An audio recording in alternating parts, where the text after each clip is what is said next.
歡迎返到嚟廢噏營火會，今日又係真廢噏系列。呢個系列會冇咁多咬文嚼字同資訊性嘅嘢，會着重返喺個人觀點上面，同埋都歡迎大家熱烈咁樣討論。今日想講下動物園。動物園我諗冇人冇去過啦。話說2月嗰陣，海洋公園最後一隻北極狐都做埋天使啦，雪狐居都暫時關閉咗先啦。咁喺各大嘅社交平台都有好激烈嘅討論啦，有人覺得好不捨，咁另一邊廂都有啲人喺度討論緊動物福祉嘅問題啊。咁亦都有啲人趁機去鬧動物園係借保育為名去困住啲動物，其實同虐待冇分別啦。咁所以今日咧想講兩個重點。第一個就係動物園動物嘅來源，第二就係講下動物園仲應唔應該存在呢？首先啦，我哋必須要承認，當初出現動物園嘅目的就係為咗娛樂人類。由古埃及去到古中國，君王貴族都會有自己專屬嘅私人動物園，係用嚟彰顯地位啦。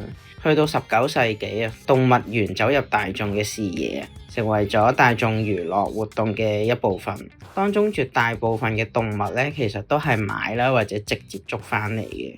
咁喺保護動物意識多咗之後咧，其實好多動物園都唔會再買或者喺野外捉啲野生動物翻嚟啦，而轉為係喺園區入邊啦，或者唔同動物園之間去做繁殖同埋借嚟養嘅。咁外借熊貓就係其中一個例子啊。不過外借熊貓呢個議題咧，涉及好多方面嘅因素，想要了解呢個完整嘅歷史脈絡咧，咁就留返下一條片再詳細同大家講下。除咗交換之外咧，其實好多動物園都可以當係一個保育中心啦，或者野生動物嘅醫療所。好多時救援受傷咗嘅野生動物，或者係俾海關充公咗嘅走私動物咧，都會安置喺動物園入邊嘅。海洋公園嘅北極狐 Mochi 就係其中一隻啦。咁最近嘅明星綠海龜太郎咧，都係被棄養之後咧，再轉移到海洋公園進行護理嘅。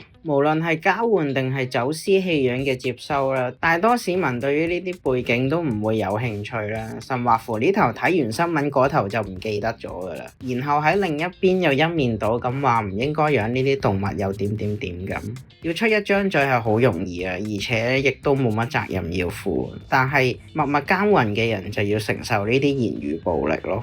我哋已經知道依家嘅動物園係點樣得到動物啦，咁再嚟就講下到底動物園仲應唔應該存在呢？我個人認為咧係唔應該繼續存在動物園嘅，即使有好多動物園啦都話係保育同教育為主啦，唔再用動物嚟娛樂遊客。但係一啲大型嘅動物群喺一個狹小嘅人造空間咧，其實真係好痛苦嘅。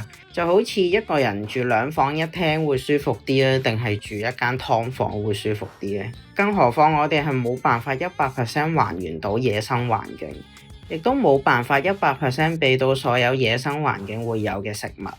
就好似企鵝咁，企鵝需要食南極磷蝦嚟吸收蝦紅素，嚟保持嘴同埋腳掌嘅色澤。但係因為捕捉同埋處理磷蝦嘅成本好高喎，動物園會退而求其次嚟選擇人工紅粉嚟代替。但係呢啲人工嘅紅粉入邊係有蝦紅素啊，定係純粹係人工色素呢？自己諗啦。第二樣就係管理嘅問題啊。動物園最初嘅目的就係娛樂，係要揾錢㗎嘛。就算而家話要保育同埋教育，如果個動物園唔再吸引嘅話，仲有邊個去呢？所以都係要千方百計去諗一啲娛樂嘅方案咯。香港海洋公園喺2020年宣布取消咗海豚嘅表演，但係之後又推出咗劇場《威威村莊海洋守護者》，當中就有海豚表演啦。另外仲有唔同動物嘅餵食 show 啦，甚至去賣飛俾啲遊客直接餵動物。其實呢啲全部都係動物表演嘅一部分咯。再嚟啊，動物救援、庇護所、科學研究。雖然野生動物保護區唔係完全可以 cover 到，但亦都唔代表做唔到嘅。所以野生動物保護區咧，某程度上係可以代替到動物園嘅。不過唯一嘅缺點就係我哋冇辦法再睇到唔屬於呢個環境嘅動物，只能夠喺紀錄片或者書上面先睇到咯。